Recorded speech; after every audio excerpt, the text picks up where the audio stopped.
Welcome to the Goal Achievers Podcast, where we interview the most preeminent business experts, authors, and speakers in their field of expertise, and provide you with the specialized knowledge needed to achieve your goals. Now here is your host, author, founder of Goal Achievers International, and one of the top speakers agents in the industry, serving over 5,000 events and meeting planners worldwide. Please welcome Phil R. Taylor.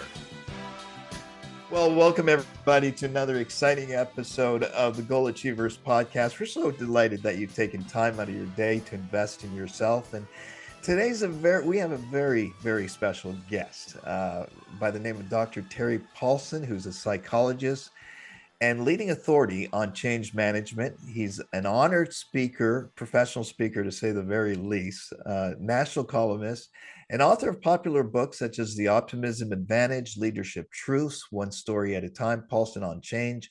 They shoot managers, don't they? Making humor work, Speaking Like a Pro, just to mention a few of his books.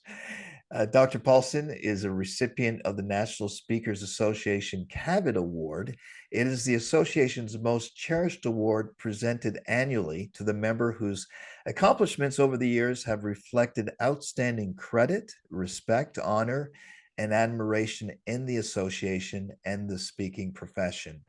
Dr. Paulson is also the past president of both the Global Speakers Federation and the National Speakers Association. He's attained the Certified Speakers Professional designation and has been inducted in the Speaker Hall of Fame, and we can go on and on. He has lived certainly a very rich and successful life, and it's just such a joy and a privilege to have Dr. Paulson with us. Dr. Paulson, welcome to the Goal Achievers Podcast. Well, thank you very much for all those kind words. I think we ought to stop now, and I'll just put this up on YouTube. And the man's not humble at all. That's all I can say. It's hard to stay humble with those achievements, I tell you. But you certainly are one who is humble. And well, Terry, looking back on your life, illustrious career, and so forth. We're going to talk about a topic called the Book of Days that you've been influenced by, which I think is a very appropriate one, particularly as we enter a new year. Could you give us an overview of that, and then we'll just dive in a little deeper as we go along? I think the end of November, I had the opportunity of hearing Lloyd Reeb, who is an excellent speaker in his own right, and in almost a throwaway part of his talk, he shared how an individual had given him a journal and had challenged him to do a book of days. And the focus of that was on every single day to write down one thing you did where you made a significant difference in some way to another individual. So it had a service component, a faith component, and he began doing it and realized something, that it was a tremendous blessing. And he's now got, I forget how many years of book of days that he has collected over that time. And I found it intriguing. And so I actually wrote him and said that I planned on beginning to do the book of days and would get back to him over time about my experience with it. But now I've been doing it for well over a month. Wow. And I found some very interesting things about doing this. I mean, oftentimes journaling can be when something significant happens, you decide to write about it. And I journaled for years, and many days I wouldn't write anything. Nothing really significant had happened. And then I realized with the Book of Days, it actually challenges you to make every day significant. Yes. It requires you to look for open doors, opportunities, things to do where you can serve either from a business perspective or as an individual in a way that allows you to make a difference. And I remember John Wooden's great line. He gave credit to his father, one of his quotes from his father was, "Make every day a masterpiece." And I think his realization of doing that was something that he took very seriously. And I found this Book of Days has allowed me to do that. It is created an awareness, look for opportunities to make a difference. Because you got to write something down by the end of the day. If I'm not doing much, you start saying, well, who am I going to call or what am I going to do? But there's that pressure of making every day count. And I think journaling with that kind of purpose allows you to really catch yourself doing things that allow you to have meaning, a sense of purpose of what you're doing. And I found that it's been a tremendous faith experience. I've expanded it since then. There's certain things that I've added to it. And that's created even more interest on my part. I've always loved quotations. I'm reading something and I say, that's something I want to put in my book of days, and I want to kind of comment on it, why it was significant to me. So I'll put quotation and write the short quotation and how it impacted me. And there was one this morning from Joyce Meyer's devotion, and her statement was, walk a sermon every day. And I thought, instead of telling people what you believe, it ought to show in your walk. And I said, but it fits with this book of days. I mean, it's essentially saying every day ought to be living out the sermon of your purpose and your passion and your faith. And to me, that's added a very powerful component to what it is that I do. That's certainly one of the things that I've added to that. That's great. I think it's Edgar Guest who wrote the poem, I'd rather see a sermon than hear one any day. I'd rather that you walk with me than merely show the way, and the things you say may be noble and good, but I think I'll take my lesson out of watching what you do. Or so, I'm paraphrasing, of course, the poem, but well, that's really pretty good. In fact, I'm I'll write it into my quotation that I should have in my book of days. I mean, that's great. And those are the kinds of statements that speak to us about what a day ought to be. And I think that's the context of this. And I also believe, in the long run, when my son comes across some of these books and he's looking at my life, he will have a chance to understand what I truly am about and what's important to me. Wow. And so there's a gift that comes from journaling, a lot of significance. Yeah. I didn't even think of that perspective of what you're leaving behind in terms of your wisdom and legacy and impact. And wow, that is tremendous. So to recap, so you've been doing this you've journaled all your life pretty much, but now this is a discipline that you do every day. Have you managed to keep on track in terms of writing something every day? Every day. Now, day. Sometimes I stretch the truth. Now, I will tell you that I said that was not fully walking my faith in an expansive way, but it was enough for me to write down and say, God used me in a small way. And I think that's an interesting observation about life. Sometimes it's a small comment. Maybe it's a smile to somebody who is walking by you. I go and I work out every morning, and most of the time I'm into my workout, and I want to get through, and I'm going to shoot baskets, and I'm going to do all these different things, and it's a completion challenge. But then I realize I'm walking by all kinds of people. Yes. And I should be a joy-bearing agent to people. I ought to be able to give a smile or take a moment to talk to them. And all of a sudden, I now know more people at my gym because of this book of days. Because I many times will write. I had a chance to talk to Athena or someone else that I've met, and Jay, and all of a sudden the comments that I am able to record and remember speak to how a small conversation can be very meaningful. True. Very, very, very true. I love this topic because, interestingly enough, as you know, Terry, I've had the privilege of interviewing what amounts to be hundreds of people now, and we haven't talked about one of the most obvious topics, which is journaling, but journaling with purpose. So I'm just thrilled that we're talking about that, and you're illuminating us with some of the thoughts. So I guess one of the things, before we go into some of the things to write down, My question is, we wait till the end of the day. Is there not the risk of being too exhausted where we just put our feet up and go, well, I've had a good day, but I I'm don't know not about really you.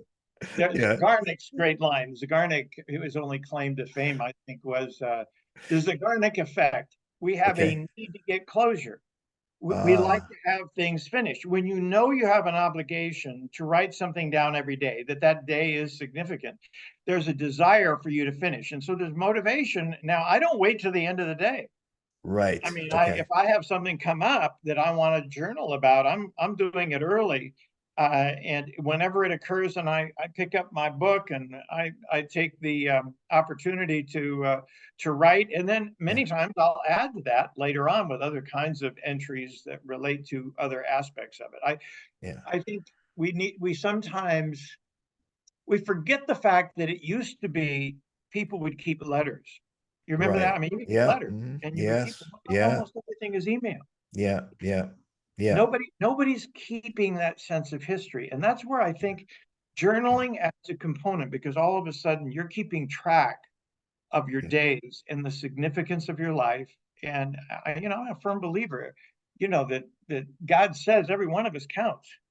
And if Yeah. everyone counts, then your day counts. Your day And can it's a precious we get a gift. chance to make a difference every single day and put a faith into action. I mean, it isn't buying some collection of beliefs that determines one's faith. It's the following and living it out. And so this has created a desire on a daily basis for me to look Yeah. for opportunities to live it out and to acknowledge the fact that that is my role. I have a job to make each day a masterpiece.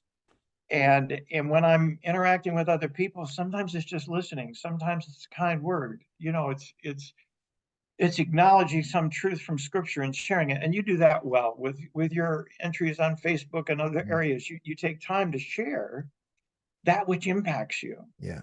And we get a chance to connect that to other people in our network. And that's the one thing. I mean, we have certainly emails and Facebook. It allows connection and impact that way, but it doesn't record it effectively. And if all of a sudden there's a major problem in life, and all of a sudden all this history and memories is lost somehow, I'm Yeah. going to have my books. Yeah. Yeah. That's a gift then. It is a gift, and it really is a cognitive, a purposeful approach to each day, realizing that it's a gift every day is so Wow. very vital to us, and we have a tendency, I know I have, to take it for granted. So I love that. In terms of life, Mr. Lloyd, I believe it's Lloyd Reeb that Yeah, wrote, Reeve. Yeah.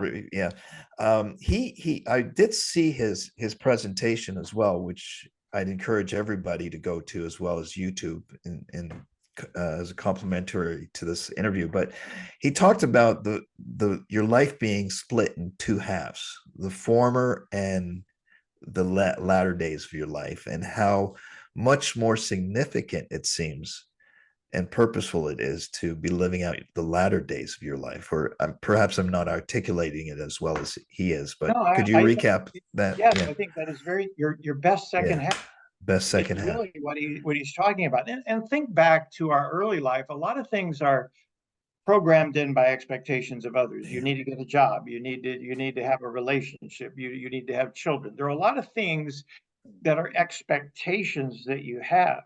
Yeah. Then you get to the point at the end of your life when you've earned enough money, or you're retired, or not working as much. What are you going to do with that time? I mean, I look back on my grandfather, and he was a farmer Yeah. in Illinois, and he would, even in retirement, they'd call him out of retirement, go over to the farm, and they're harvesting and they're doing stuff. So he had Yeah. moments that he could relive, but he spent a lot of time in his rocking chair. I mean, he rocked. He didn't necessarily do other things. He felt closure on finishing his life. Yes. I think what Lloyd is saying with that, don't waste the second half of your life. I mean, we Yeah. have time. Many Yeah. times you have a little bit more money. You no longer have to please anybody. Yeah. You are in a position where you can choose to make a difference in some significant way. Yes. And that's why I think a lot of people volunteer to be in a position. Now, he said something bothered me. He said, well, it's time for you to get off the boards and get into action. Well, Yeah. I've been on boards and I felt that I've made a contribution that way. I get in a position where I can support that particular nonprofit and work with them and help them get the money and the support they need to make a difference to people. But I think you need to think about it. Don't get on simply to be on a board. Get into a nonprofit or get into some action that allows you to truly make a difference. And I've always said you need a time limit. Yeah. You're volunteering, because what happens is you're passionate early on, and then towards the end you're just kind of going through the motions. And I think there's a time you can make a contribution. You've given what you can from the gifts and the skills you have, then you move to something else. And I think it's what gives us life force. I think it challenges us to continue to live. Yeah. I mean, what was it? I don't know if it was Milton Berle or somebody who would always say, I've got to live to 100. I'm booked. Yeah, it was I don't know who said it. tip of my head. Yeah. And it's that realization when you have a commitment to make a difference. Yes. You all of a sudden have a reason to continue to contribute. And I think at the elder stages of our lives, I feel purpose, exercise, continuing to live life in a healthy manner, having close relationship, faith, being involved in a faith community, all of those things, I think, make each day, as long as God wants to keep me here and be useful, I'll take it. I know where I'm going, and I'm happy to go there when the time is right. But I'm just as soon be keeping track of my book of days for as long as God wants me here. So, I love it. And I'm going to start doing that too. But Terry, one thing about a life like yours is you're like a good bottle of vintage wine that just gets better and better with each passing year. I like that. I'm going to tell my wife so she feels it. So I encourage all our listeners to drink of the wisdom of those who've gone before us. And personally, my favorite guests are those that are older in life. One of the most memorable interviews was with Art Holtz, which you knew and was a friend of yours. At 92 years old, he was sharp as could be, positive. I mean, wow, a man that was just full of energy, embraced life. And he was a poet in his own, right, of course, as you know, but tremendous. I remember when Art Linkletter, there's a program out of Pepperdine University that is for juniors in high school. And they get like 220 juniors in between their junior and senior year. And it's a chance for top speakers to come in and help prepare them for that final year. And as they begin to think about what they're going to do with their lives. And there are just some phenomenal speakers that they bring in. Well, I would open that. And Art Linkletter was the close. Wow. And I loved Art Linkletter. He'd be up there and now he was 96 something in that time frame. Wow.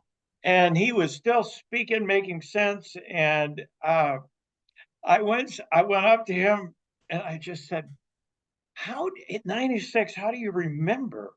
Yeah. And really prepare to speak. Yeah. And he says, I don't. He says, I said, what do you mean you don't prepare? He says, well, everything I say reminds me of something else. I just start talking and have him give me a 5. When you really get down to it, the older you are, the depth of your experience, the stories you could tell, the wisdom you've learned. And I guess there are certain cultures that really value age. I think ours has a tendency not to as much as it could, because you just think of the life lived. Yeah.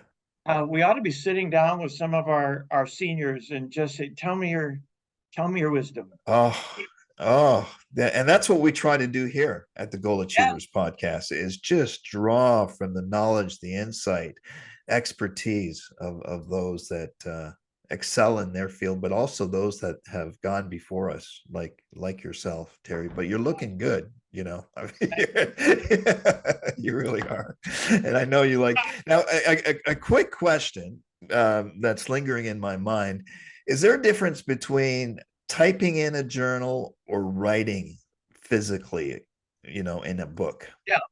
Well, I mean, what you're reading now, where people Yeah, are they no longer even know how to do cursive writing. I mean, they're right. not being taught cursive writing. Yeah, I think there certainly would be the possibility of opening a file and yeah, doing it that way, but there's something pen on paper, yeah, being able to write it, and it's a much more personal vehicle to me, and it's one where it captures some of my mistakes and my yeah, yeah. words that possibly are misspelled. I think sometimes we overcorrect to create an image of perfection, and True, life is not that way. You're going to have. true. I like Mark Twain's. Never forget there are at least two ways of spelling every word. Something like that. You're not to feel like I probably had three ways for some words, but and that's just we need to be. Yeah. When I write it, it's like Mhm. writing a personal letter to Yeah. me. And I think sometimes when you send a personal letter, it's just those comments are treasured just a little bit more. Yeah. It's wonderful. I'm hesitant to share this. Uh, uh, well, now that I've dug a hole for Yeah, now myself, I you've will done. shut. Now, and people will go, well, what were you going to share? I used to journal a lot. It just seemed like 30 years ago that I started, you know, significantly journaling. And you know how Moses came down from the mountain and he destroyed the Ten Commandments? Yeah, Wow. We'll talk about journaling, right? With yeah. God, and then getting so angry, you just throw it all out, saying it doesn't matter anymore. I mean, that's when you look at it, that was quite a significant event. I made the mistake of doing that too. You know, I journaled around a particular topic, a particular person, particularly my father, and when he passed away, I look Mm, back, and I really, that's one of my biggest regrets. One of my yeah. impulsive, yeah. It felt like I was throwing out the Ten Commandments in a certain sense, but Well, and I think you're right. yeah, Part is what can compel me to keep this going, yeah, yeah, and part of it is I don't do this. It's kind of like the difference between what do they say? Happiness is a function of what happens to you. mm, Joy is a function of something you bring to the day. And yes, for me, that was one of the reasons I did that program on joy, and I did other things. It's a realization that it's my job to bring significance to the day, yeah, and yeah, having that obligation to do that gives me purpose. And yes, I think no longer is my business card that important to me because I'm not doing a lot of business. So yeah. essentially, I'm living my days, and this gives me a chance to broaden the kind of experience I have. Yeah. You know, I was just one of the disciplines I do every day is read a book of from the book of chapter that's congruent with the day of the month. So today I Yeah, read chapter 8 of Proverbs. And in today's morning's reading, it talked about how wisdom and insight is more precious than jewels and that nothing compares to it. You know, and how we spend so much of our lives going after the material when really the hidden jewels of life, the things that yeah, really matter, are found in particularly the knowledge of God, you know, and the meaning of life and the knowledge that comes with that. And so somebody might be listening and saying, well, I'm not in the latter part of my life.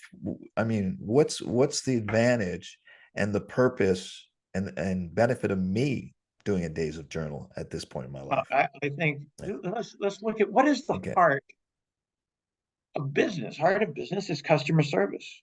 I mean, Right. essentially, if you're going to exist as a business, you're going to do customer service. Yeah. If I wanted to be a speaker and I wanted to be effective, I've got to serve the audience and make a difference to those people. So when I would start, but prior to presenting, I would just say a prayer, Lord, help me to serve, not just shine. There is that tendency young that we want to shine. We want to be better than. Hmm. We want to Right. compete, right. as opposed to say, you know, the older I am, I realize they're better speakers. They were good people. We Yeah. all bring certain gifts. Yes. Get off autopilot in life. Yes. Yeah. The younger you are, we get on autopilot and there's not a lot of time. And you've got kids, and kids, Yeah. kids change everything. I mean, Yes. they're there. They won't go away. And it's an 18-year experience that extends to 30. Yes. So the end result of that, just go back to that. I want my days to count, even if part of it is reflecting on what I'm seeing in my son or my daughter. Yes. I mean, how many experiences are lost because we're not journaling? We're not taking the time to say, I saw, yeah, I remember when my son, and I actually wrote this in one of my journaling that I did on computer, not with the book of days, but there was a major accident, a plane crash. And that time I was flying a lot because of my speaking career. And I came home and my son was waiting for me. Now he was in high school.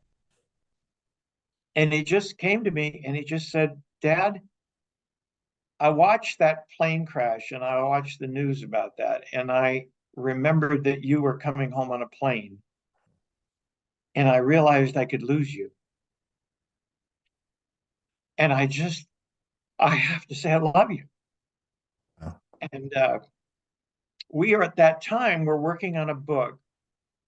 It was tentatively called Favorite Family Lectures. It became Secrets of Life Every Teen Wants to Know. And he would write, I would write, we'd come together and we'd write life lessons. And then we had them rated by teens as to which ones are most important to learn. All right. Right. And we would have great discussions. And he said, if something happened to you, I promise you I'm going to finish that for us. Wow. And it was just, I mean, tears rolling down my eyes because you just go, there comes a point where you realize I could lose my dad. Yeah.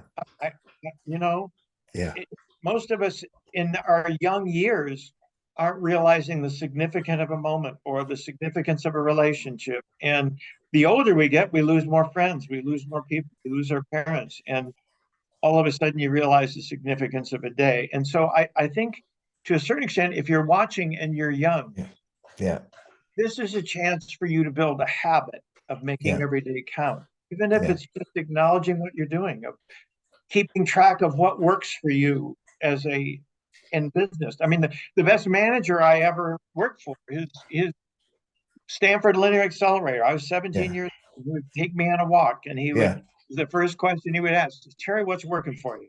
And I remember going, what? Wow. I mean, all of school was getting the answers that the teachers wanted. And then all of a sudden he said, every week I'm going to ask you that question and I want you to be aware of something that's working for you. And I was good at school, so I knew it was going to be on the test, but every week I was looking for something that was going to work because he's going to ask me that stupid question on Friday. And I think we ought to get good at asking that question of ourselves. You know, what's working for you? Very good. Relationship with your wife or with your kids, and take a moment to capture. And what are you doing to process and make it even better? How are you living? You're putting in a living legacy to your children or to another person. And you get in the habit of making every day a masterpiece. And Wooden got that from his dad when he was young. And he didn't forget it. He used that as a cornerstone for why every day ought to count. Yeah, that is powerful. And talking about counting, it's hard to imagine that 30 minutes have come and gone. Oh, really? That's what happens with speakers when you're having fun. And talking about the professional speakers, because there's a lot of people that are listening who are professional speakers, and what better way to get fresh material, right? Than to do a book of days as a speaker and communicator. If you wanted to add to that some experience, I remember one individual who every single day would write one thing funny that happened. And they would come up with like 30 stories over the course of a year that they could work into a story that was both insightful and at the same time fun, which is what, do you have to be funny to be a professional speaker? Only if you want to get paid. Right. Right. So you end up trying to collect what's significant to you. True. True. That's what we're really talking Very, about. very. On certain days, it ain't going to be a lot. Don't make it more than it is. Yeah. And Yeah. then it's a gift. Yeah. One of the thing that happened to me is a thought today. I thought I was just walking around and I was going, this is a thought that went through my mind. You're only as rich as you're grateful. Oh, amen. Gratitude. Your attitude. I mean, the richest people on earth are the ones that are the most grateful. That's how you really measure how rich you are. Because what's the point of having all these good things if you're not happy, you're not grateful? And well, you didn't notice that the really rich people oftentimes are going after, they just make their toys more expensive and they haven't arrived, instead of realizing you should feel grateful for what you have. And that realization, as you go through life, you tend to move from a bigger house to a smaller place why? Because you've lived your life and you realize how little you need. Now you just want to be and have a significant life. Yes, wonderful. It reminds me in closing of Psalm 23. David said, "The Lord is my shepherd, I shall not want." He had it all in terms of his relationship with God, and understood and lived that out. But this is tremendous, Terry. For those that want to learn more about you, want to get in touch with you, in terms of email me is probably the best way. It's just terry@terrypaulson.com. Terry Paulson, Paulson with an O-N, terrypaulson.com. I'd love to talk with any of your people and love to correspond on their days and the significance that it is. That's right. Well, you know what I'm going to do? First thing I'm going to do today, it's going to be momentous. I'm going to write the first entry on my days of my life because of this interview, and keep up that discipline by the grace of God. So thank you for inspiring us. And for those who have listened, thank you once again for dropping in. If you like what you've seen and heard, please like us, share, subscribe, get the news out. And we certainly appreciate you coming and joining us. And Terry, once again, thank you. If there was one takeaway in closing from what we talked about today, what would it be? Don't settle. Make every day a masterpiece. I've loved that quote for a long time, and I think and he was such a man of faith. Yeah.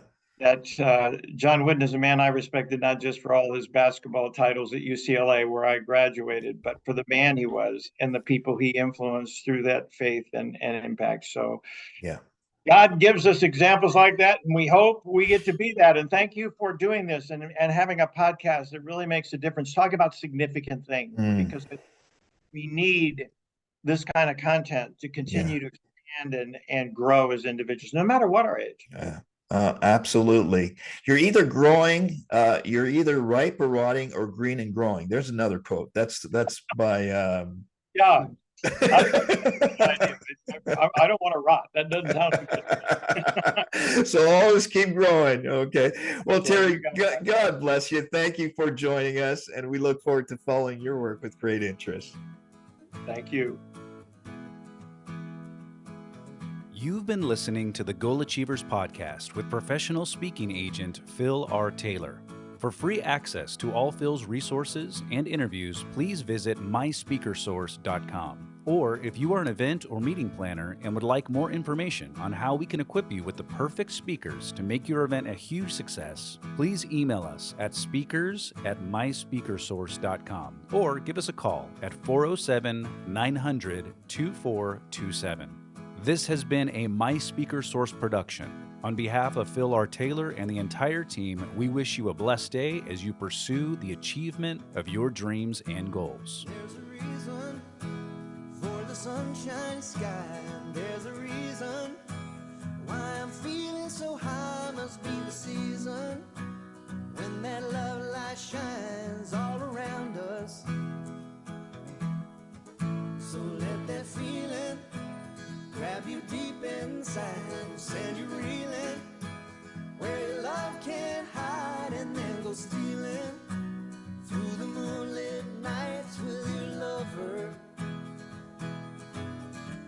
Just let your love flow like a mountain stream, and let your love grow with the smallest of dreams, and let your love show.